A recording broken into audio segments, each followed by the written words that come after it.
Bueno, pues nada, muchísimas gracias a las personas que os habéis conectado ahora en este live de Amnistía Internacional. Gracias por vuestro interés y vuestro apoyo. Y bueno, en primer lugar me presento. Yo soy Marta Mendiola y soy la responsable de Derechos Económicos, Sociales y Culturales en Amnistía Internacional. Es decir, soy un poco la persona que coordina y que diseña las estrategias de trabajo en relación a la implementación de este derecho humano en España. Y bueno, y también hacemos acciones internacionales sobre violaciones de este derecho en otros países. Bueno, el objeto un poco de hoy del live, sobre qué vamos a tratar, en el marco de esta crisis sanitaria que ya podemos hablar, ¿no? De crisis económica, crisis social. En el ámbito de la salud, lo que sí que hemos trabajado desde Amnistía Internacional desde un primer momento es la protección del personal sanitario, porque pensábamos que es un colectivo que está en una situación de mucho riesgo en el marco de su propio derecho a la salud, en qué condiciones está ejerciendo su gran labor, ¿no? Porque son profesionales que están en primera línea de esta crisis sanitaria. Y bueno, ¿quién mejor para hablar de esta crisis, de cómo se encuentra el personal sanitario? Porque también, bueno, una de las cuestiones, la cuestión central en la que queríamos centrar este live es, se habla mucho del personal que está en los hospitales, profesionales que están en los sitios, bueno, pues donde la enfermedad ha cobrado mayor gravedad, en las UCIs, etcétera. Pero creemos que se ha hablado poco de cómo están enfrentando esta crisis los profesionales de la atención primaria. Entonces, para ello contamos hoy en este live de Amnistía con Pedro Barbero. Pedro es un médico de atención primaria en Madrid. Y bueno, en primer lugar, hola, ¿qué tal estás, Pedro? Hola, muy buenos días a todos. A ti, Marta, muchas gracias por invitarme aquí a pasar este rato ahí con vosotros. Ujú. Bueno, gracias a ti, porque contar contigo, bueno, es un privilegio porque sabemos que ahora los profesionales de la salud estáis, bueno, pues en una situación de mucha dificultad, con muy poco tiempo para el descanso, con lo cual, bueno, pues es un privilegio contar contigo. Pedro bueno, es un médico que ya ha trabajado con Amnistía Internacional antes. En el año 2018 colaboró con una campaña en la que Amnistía Internacional denunciaba cuáles habían sido los impactos de las medidas de austeridad en el acceso y disfrute a la salud, con lo cual, bueno, pues te agradecemos muchísimo que vuelvas a participar en una campaña de Amnistía y en concreto en este espacio. En primer Gracias. lugar, Pedro, quería que nos contases un poquito, bueno, cuál es la situación del personal sanitario en general y en concreto tú como profesional de la atención primaria, como médico que estáis, ¿no? En el primer estado de atención de la salud para nosotros, cómo lo estáis viviendo y cuáles son las principales carencias, ¿no? Que tenéis en vuestro trabajo. Pues la verdad es que, bueno, en general, todos los profesionales estamos muy saturados. Ya lo estábamos antes de la pandemia, entonces, lógicamente, esta situación ha generado un estrés enorme, ¿no? A nivel de recursos humanos, a nivel de profesionales que no contamos con todos los recursos que nos gustaría y a nivel material, ¿no? Aquí ahora mismo, en concreto en la crisis del coronavirus, pues sí que es verdad que nos hemos ido apañando un poco siempre en primaria, ya concretando y bajando un poquito a donde yo trabajo. Estamos acostumbrados a ser un poco MacGyvers de la salud, ¿no? Y apañarnos con lo que tenemos, bueno, pues hacer lo que podemos y la realidad es esa, ¿no? Que hemos estado pues muchas semanas haciéndonos los trajes de protección, nos lo hemos hecho con bolsas de basura. De hecho, los monos de protección un poco ya un poquito más integrales de todo el cuerpo, con gafas, con mascarilla. Hay dos tipos de mascarillas. Hay mascarillas quirúrgicas que no sirven para proteger mucho. Hay mascarillas que protegen un poco más, FFP2, que igual lo habéis oído en los medios. Ujú. Pues estas mascarillas las hemos recibido hace una semana, 10 días ha sido, cuando ya Ujú. llevamos como mes y pico luchando contra la pandemia. A nivel de guantes, muchísima escasez. A nivel de Ujú. mascarillas, ya lo he dicho. Sí, estamos un poco pues eso, un poco por Ujú. encima de lo que podemos y trabajando a destajo, trabajando fines de semana, festivos, saliendo más tarde del horario, entrando antes del horario. Ujú. Pero bueno, es que tenemos un límite, ¿no? Ahí, haciendo lo que Claro. podemos. Mm.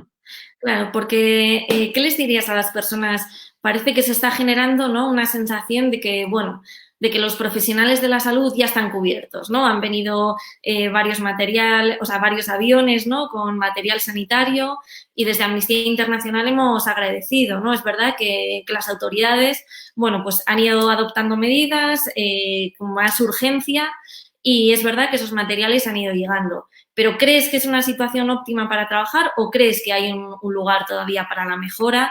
Y también en concreto te quería preguntar, bueno, pues un ámbito de especificidad de vuestra atención médica son las entradas a domicilio, ¿no? Que tenemos entendido que es el lugar de mayor riesgo de contagiosidad para vosotros y vosotras. ¿Cómo estáis enfrentando esta nueva fase en la que tenéis materiales, pero qué lugar para la mejora hay? Pues, por ejemplo, el viernes pasado, hace 3 días, nos recibimos la noticia de que las mascarillas, que estábamos súper contentos, estamos acostumbrados a estar tan precarios que en cuanto nos han llegado mascarillas FPP2 hemos dicho, esto es la caña, qué bien, pero la realidad es que esas mascarillas no tenían las especificaciones que necesitábamos para estar protegidos. Entonces ha sido un poco de una desilusión en el sentido de, joder, pensábamos que, bueno, que ya estábamos recibiendo las mascarillas, de hecho la marca esta que tengo aquí es de la mascarilla esta que te cubre la nariz, eh, pero ni siquiera esas nos protegen. Desde luego es una ganancia respecto a lo que estábamos teniendo, porque ya te digo que estábamos solamente con mascarillas quirúrgicas, pero sí, eso también se puede mejorar. A nivel de recibir trajes de protección, no tenemos el flujo asegurado. Seguro que habéis leído los compañeros de IFEMA, los compañeros de otros centros de salud.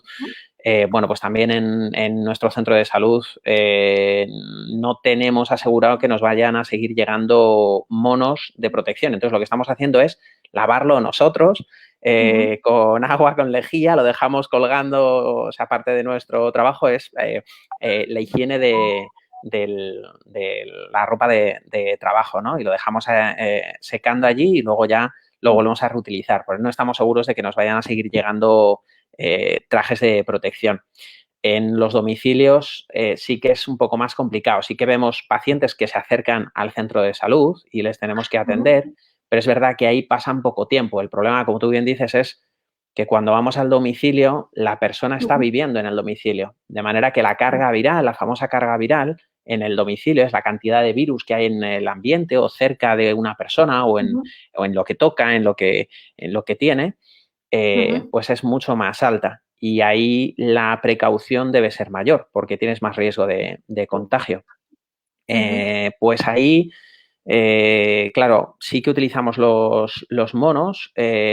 Nos faltaría otro mandil por encima para proteger el mono, porque si no tendríamos que llevar ese mono a otro domicilio o apañarnos para volver al centro de salud, coger otro mono y ir al domicilio, pero incluso durante el mes de marzo ni siquiera teníamos los monos, de manera que íbamos, nos construíamos con bolsas de basura la bata protectora y hacíamos ahí un poco lo que podíamos. Y eso se ha visto en los datos de afectados, de infectados, de muertos en general, ¿no?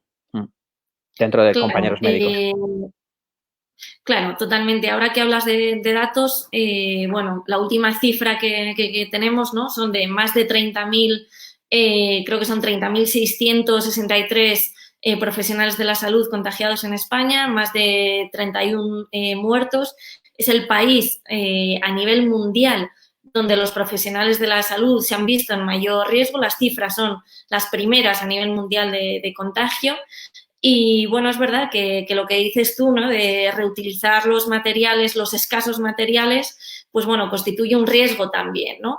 Y riesgo que veíamos que de los primeros protocolos del Ministerio de Sanidad exigía, bueno, o recomendaba por lo menos no reutilizar, ¿no? No reutilizar esos materiales porque, en fin, me imagino que hay una constancia de que si se reutilizan, pues el riesgo es mayor. Con lo cual, Una protección óptima de los profesionales sanitarios es cuando se tienen todos los materiales de protección y existe la tranquilidad de no tener que reutilizar porque sabes que cuentas, ¿no?, con todos los materiales.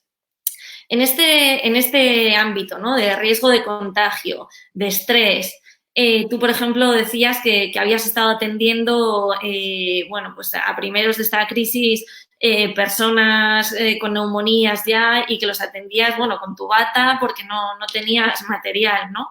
En esta situación de, insisto, que se ha mejorado, pero que todavía queda mucho para la mejora, otro de los aspectos que está siendo muy cuestionado, muy comentado, es el acceso del propio personal sanitario a los test de detección del virus, ¿no? Porque hemos visto que, bueno, que cuando hay personas, cuando un profesional sanitario bueno, pues ha entrado en contacto con una persona contagiada sin un material de protección, bueno, pues en teoría tendría que tener acceso al test. Pero si hablamos de personas, o sea, de un acceso generalizado, ¿no? Porque entendemos que todos los profesionales habéis estado más o menos en contacto con personas que pueden venir con otras patologías, pero de repente ves, ¿no?, que también está contagiada de COVID. ¿Cómo definirías, cómo valorarías tú el acceso del personal sanitario a los test? Pues también muy precario, ¿no? Yo fui uno de los que cayó contagiados, había empezado el día anterior ahí con molestias, ya al día siguiente yo seguía pasando consulta, pero llamé a Salud Laboral, que tardaron pues hora y media o 2 horas, hora y media fue, en atenderme, porque es que estaban absolutamente desbordados y tardaron en hacerme, me dijeron que abandonara la consulta porque el problema no es tanto, yo superé la infección y no tuve complicaciones, pero el problema es que yo pueda contagiar a otros pacientes que no tengan la suerte que tengo yo, y que esos pacientes puedan o morir o complicarse, ¿no? Entonces, yo me fui a casa y me hicieron el primer test, pues sí, 8 días después del contagio, que eso está bien hecho porque hay que esperar a ese tiempo para empezar a hacer los test, porque si no puede dar un falso negativo. De hecho, están dando muchos falsos negativos. Pero luego sí que ha habido como un poco de dificultades, porque como hay tal escasez de test, pues siempre se iban retrasando un poco tanto los resultados como la prueba en sí. O, por ejemplo, como hay muchas personas que pueden tener la infección, pero son asintomáticas, pues los compañeros que estaban en el centro de salud atendiendo, que ellos no se notaban síntomas, pero podían estar contagiados por estadística, por la cantidad de gente que acudía al centro de salud, pues hasta hace, ¿cuándo fue esto? Hace un par de semanas me parece que se pudieron hacer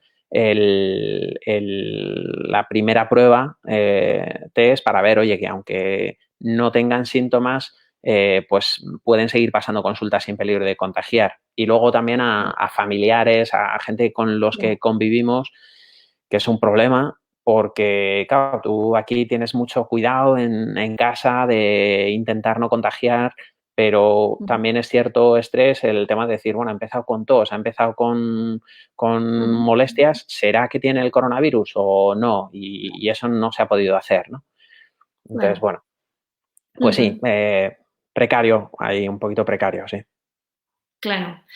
Bueno, y además hay que tener en cuenta que, bueno, desde Amnistía ya lo denunciábamos, ¿no?, hace años, que sois un colectivo que ha sufrido, ¿no?, en primera línea, pues los impactos de las medidas de austeridad, bueno, de los últimos 10 años, ¿no?, que ante una crisis económica, bueno, la inversión en salud se fue mermando y eso tuvo consecuencias, ¿no?, en el personal sanitario, también en atención primaria, ¿no?, teníais muchísimos pacientes, con muy pocos minutos también para atenderles, pero bueno, a pesar de esa presión, pues bueno, seguisteis ahí, ahora seguís a pesar de todas las dificultades y estáis ahí. Entonces, yo te quería preguntar, a nivel psicológico, ¿cómo lo estáis llevando? Y también, ¿cómo valorarías tú, por ejemplo, ¿no?, el apoyo psicológico que tenéis por parte del sistema? ¿Crees que hay lugar a la mejora? ¿Cómo estáis viviendo esto a nivel psicológico?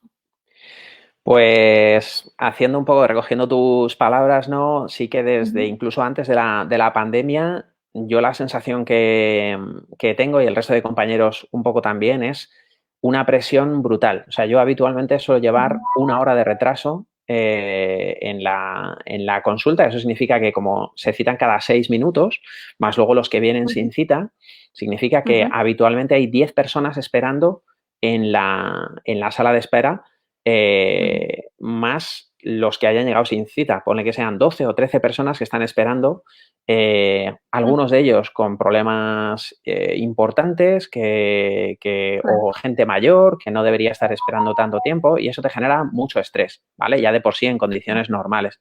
Ha habido momentos, y lo comentamos a veces con el resto de compañeros, de estar pasando la consulta con sensación de opresión aquí, de decir, venga, tengo que no se me note porque este paciente me está contando una cosa importante y quiero claro. escucharle, pero estar pensando en los 13 o 10 que están fuera esperando y bueno, a ver, le dedico el mínimo tiempo y con el máximo de beneficio para el paciente, ¿no?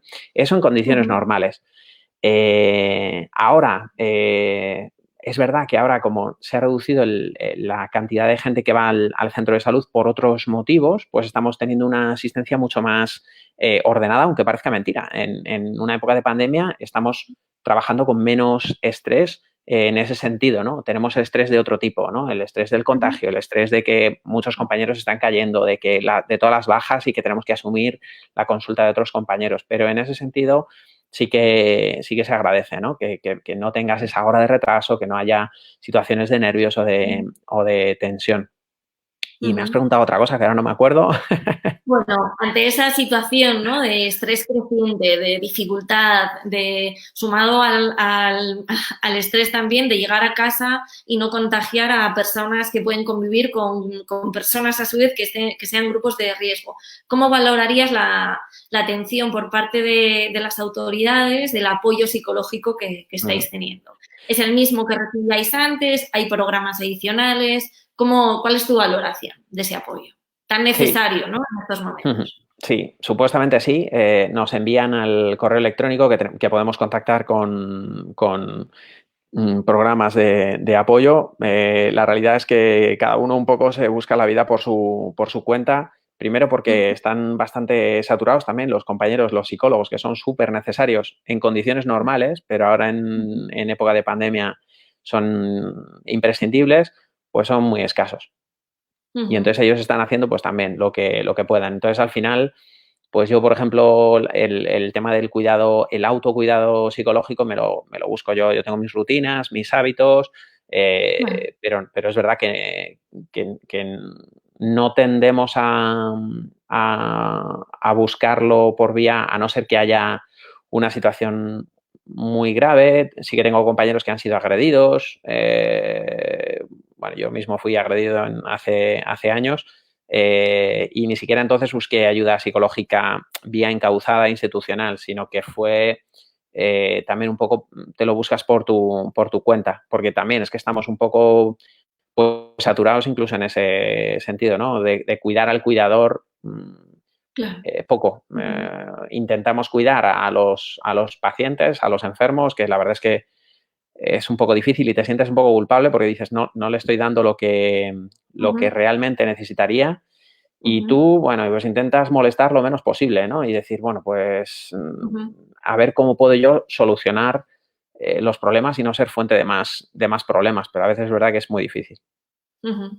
Claro, y lo que tú decías, ¿no? De cara al cuidador, hace poco hablaba con una enfermera también de atención primaria y que me decía, o sea, me intentaba describir la importancia de la atención primaria, ¿no? Una atención que no es solo que se dirige a buscar un poco la atención de la salud de los pacientes, sino que, por ejemplo, ahora en este marco, ¿no? de pandemia, por ejemplo, me decía que ella estaba atendiendo a personas enfermas cuyos cuidadores pues que normalmente son mujeres, son cuidadoras. En este caso, pues había varias que estaban ya ingresadas por haber sido contagiadas y que estas personas que no tenían familia y que estaban solas, pues que ella tenía que contactar con la red de voluntarios y voluntarias del barrio para garantizar que alguien le diese la medicina, es decir, o sea, una atención primaria como algo más integral, ¿no? De cuidado de las personas. Con lo cual, bueno, pues es un servicio que es verdad, ¿no? Que muchas veces se pone el énfasis hasta en los medios de comunicación, ¿no? La agenda política también está mucho en la parte de hospitalización, la parte de UCIs, cómo están, si están saturadas, si no, pero la parte de atención primaria tenemos la sensación de que está un poco más descuidada, ¿no? Y que venís arrastrando muchos impactos previos, en este también habéis sido los primeros, ¿no? Hasta en el marco temporal, los pacientes han pasado, la primera línea sois vosotros antes de llegar al hospital, con lo cual, pues bueno, sois una parte, diría que uno de los pilares, ¿no? Esenciales del sistema público de salud. Y bueno, en este sentido también me gustaría, no sé, que tuvieses como unas palabras de qué les dirías a las personas que todos los días a las 8 salen a los balcones, os aplauden, ¿qué les dirías? Pues, en primer lugar, gracias, porque además a mí me ha tocado ir a un domicilio y que coincidiera ahí a las 8 de la tarde y ver la ovación ahí que te llega al alma, siempre te llega al alma, pero cuando estás ahí encima trabajando y acabas de salir de un domicilio que está una paciente pues muy grave y muy necesitada, es impresionante, ¿no? Y ese sentimiento de unidad que yo creo que ahora tenemos todos, sanitarios, pacientes, absolutamente todo el mundo, de estar volcado es una gozada. Y de ahí pueden salir muchas cosas buenas. Es verdad que lo suyo sería que no se quedara aquí, ¿no? Que miráramos un poco hacia adelante y a largo plazo, porque, como tú bien dices, la atención primaria es el pilar del sistema. Si se puede ahorrar a nivel de coste-efectividad, a nivel de dar una muy buena atención gastando poco dinero, se ahorra en primaria. Fíjate que de los datos que dabas antes, de los muertos que ha habido en médicos, más de 30 compañeros han caído de momento. Más del 60% corresponden a profesionales de primaria. O sea que es que estamos en primera línea de fuego. Y es verdad que los recortes que hay de presupuesto muchas veces afectan a primaria. Entonces sí que en esa unidad, pacientes, médicos, debemos defender cuidar al paciente es lo mismo que cuidar al médico. Si yo estoy cuidando a todos los pacientes que vienen a mi consulta es porque yo estoy bien cuidado. Y si yo empiezo a llevar una hora de retraso, a no poder dedicar el tiempo que me gustaría a cada paciente, es porque yo estoy un poco saturado y estoy un poco por encima. Entonces, al final es lo mismo, no hay dos bandos, no hay pacientes y sanitarios, es lo mismo, absolutamente.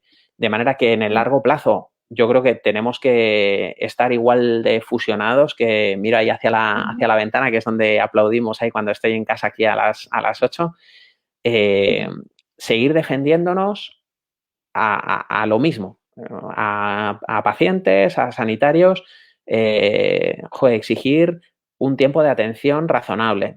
6 minutos nunca da. Si nos cronometramos en casa, 6 minutos se te pasan en un vuelo, ¿no? Llevamos 23 minutos aquí hablando y parece que no llevamos tanto.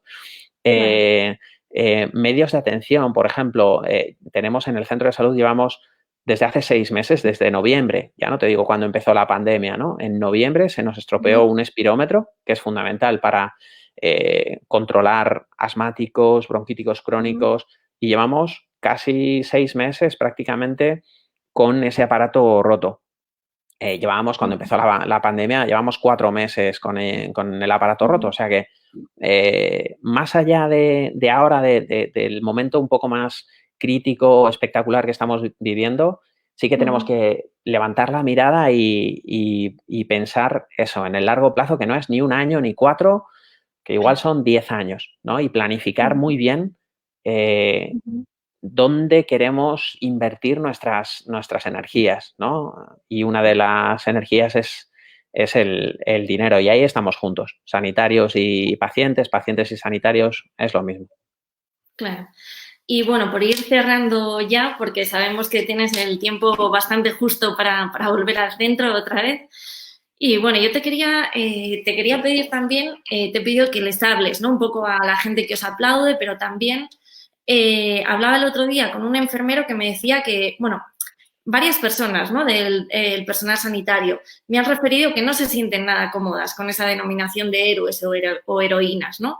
Como que esa denominación supone una especie de romantización, ¿no? De la profesión en estos momentos, que está trabajando pues en unas condiciones, bueno, pues bastante precarias, ¿no? Entonces, ¿qué le dirías a las autoridades, ¿no? Que os llaman, os califican de héroes? ¿Qué les pedirías a esas personas que te llaman héroe? Pues lo primero, preparación. Yo creo que las decisiones tienen que ser tomadas desde una preparación enorme, porque son decisiones que afectan a vidas humanas y ya no a vidas, sino no hablo de vida o muerte, sino calidad de vida y al menos acogimiento, ¿no? Que no sea un sistema sanitario de erizos, sino que sea un sistema sanitario de apertura, de cuidado real, ¿no? Entonces, lo primero, mucha preparación. Por encima de ideologías y por encima de cualquier otra cosa, muchísima preparación. En segundo lugar, sí que me gustaría el tema de no hacer cuentas a un año. Si haces cuentas a un año, lo que te sale es voy a recortar muchísimo gasto aquí porque esto no me sale rentable. Pero el problema es a 10 años, a 20 años, a 30 años, una vida ahora mismo en Madrid, la esperanza media está alrededor de 80 y algún año de vida, según los barrios, depende mucho. Pues levantar un poco la mirada y no ser tan cicateros a corto plazo, sino ser más ilusionados en el futuro, en los planes futuros y contar mucho más con esos supuestos héroes, que aquí héroes somos todos, porque el compañero que va aquí a repartir el pan y la fruta y la cajera del supermercado y el policía y el militar que entra en una residencia a desinfectar, si no son héroes ellos, pues no sé quién lo puede ser. Entonces, héroes somos todos. Vamos a cuidarnos, vamos a hacer trabajo de equipo entre todos. Cuenten con nosotros. Si tienen que tomar una decisión basada en datos, una decisión técnica, anímense a contar con los profesionales, con los que están trabajando en la trinchera, en primera línea de fuego. Desde un despacho a veces no se ven las cosas igual que desde la trinchera. Entonces, anímense, atrévanse a contar con los profesionales y con los que están haciendo el trabajo de campo y que sea una decisión dialogada. Mira, precisamente hace unos días el Comité de Derechos Económicos, Sociales y Culturales de Naciones Unidas, un órgano que vela por el cumplimiento de los derechos sociales, una de las peticiones era que las decisiones tenían que ser en consulta, ¿no? con el personal sanitario, que vosotros erais los que más conocíais cómo estaba evolucionando esta pandemia y que vosotros tenéis que guiar un poquito, ¿no? ¿Cuál es la salida de la misma?